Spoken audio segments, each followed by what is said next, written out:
that was my epiphany moment. When Josh McDaniels took all of these Patriot assistants to Las Vegas with him, the Houston Texans have not hired Patriot assistants, and the only former Patriots assistant that they even interviewed was Brian Flores, and that he was not, currently a Patriots assistant. He was fired by the Miami Dolphins. I think they're bringing in Gerard Mayo next week. Who is? Texans, interview him for the head coach. That's right. I wish. They probably still would. I wish. I like Gerard Mayo. He's great. He had a Super Bowl commercial, too. He had a Super Bowl commercial yesterday. Anyways, I started to think here. Maybe Cal McNair's bossier than we think. First off, he didn't listen to Deshaun Watson. Remember, they had the meeting with Deshaun when they were talking about coaches and general managers, and the dude flat out ignored Deshaun Watson. Like, oh yeah, we value your opinion. We're gonna buy you a steak dinner, and we're gonna talk about who you think would be a good fit as the head coach of this organization, but we're not gonna interview any of those dudes. He fired Brian Gaine. Now, the pushback here would be, well, how much of it was him? How much of it was Bill O'Brien? But you can make the case that Cal McNair said, I'm done with this squabble that you guys have. Bill O'Brien, you for once are going to have all the power, and you're either going to succeed or you're going to fail. He ended up failing, but did Cal McNair maybe have a hand in that? I don't think Cal McNair had a hand in anything but the cookie jar. I just don't. I don't think that he cares to understand and be involved on a daily basis, even on a big decision. Because you can't tell me, and I don't know that we'll ever know the truth, but I just can't think of any owner, whether you're disinterested or slightly interested or as passionate as like a Jerry Jones, you can't trade away your best player and arguably the best receiver in the game for pennies on the dollar and approve that with a clear mind and conscience and any level of intelligence. So I can't believe that. Here's perhaps another example of Cal McNair being bossier than we think. He fired Bill O'Brien after an 0-4 start after winning back-to-back division titles. I mean, who else was making that decision? Was it Easterby? Jack Easterby. But even the story behind it, right? But even if it was Easterby, he's got to sell it to Cal, and Cal is hitching his wagon to Easterby, which we know is the case. Jeremy, I don't have many friends in this world, but Jack is my bestie. And when Jack got text from J.J. Watt and the rest of the players and said that Bill was being a bad guy, that's when I drew the line. Because that's what happened. Essentially, some things happened at practice. The guys were getting upset about it.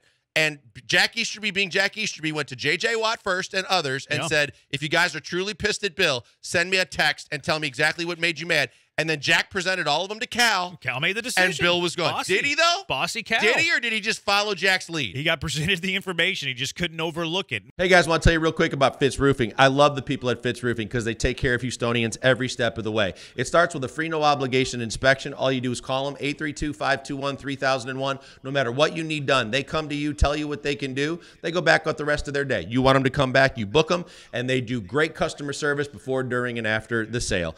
You can check out all the ways that they can help you at fitzroofing.com. But believe me, Fitz Roofing, making a difference one home at a time. We all think that like Cal's this passive doofus, but look at Deuce, this. yeah. Didn't listen to Deshaun, fired Gaine, fired O'Brien, said that we aren't Patriots South. Caserio has not interviewed a Patriots assistant. 15 dudes have interviewed to be the Texans head coach in the last 2 years. 0 of them have been current Patriot assistants.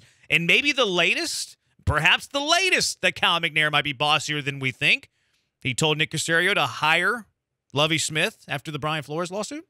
Man, I'll tell you what, I don't know if you're Stretch Armstrong, Huh? but your level of reach has got to go a long way to dive as deep as you are diving and thinking that that's a possibility. Why did he hire Lovie? If Brendan did a poll right now. Why did he hire Lovie? He did it, Nick did, and Jack did, and they were looking for some quick Band-Aid fix because they knew they couldn't hire the guy that they wanted to.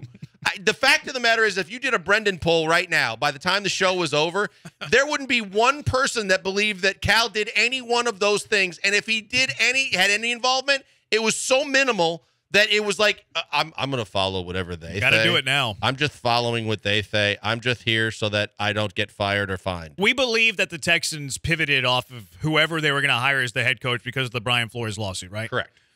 I think it was McCown. I think you think it was McCown too, but you give the plausibility. I wanted it to be Flores, but I think for sure it was McCown. I'm willing to say that like 90% McCown, 10% Flores. I'll say Flores was like plausible, but I really, really doubt it. So if we think that the Houston Texans pivoted off of Josh McCown, whoever the candidate was, after the Brian Flores lawsuit and hired Lovie Smith the day after they had supper with him late Sunday, deep into the process, as Lovie Smith himself would tell you, who made the decision to pivot? Because Nick Caserio's hitching his wagon to this head coach. It would look really bad if in 2 years he has to fire his second head coach 3 years onto the job. Jack Easterby has way too much influence than he should. But who made the decision to pivot? I think it's Nick, because I believe that when you hear each guy speak from that press conference and talk about the fact how it went down and the fact that they had a mutual respect for one another and the fact that, that each guy was on the same page with what they were doing during the course of the season, I think that it was Nick that inevitably said, hey, look, for the betterment of this franchise, short term as we lead into long term, this is what we got to do.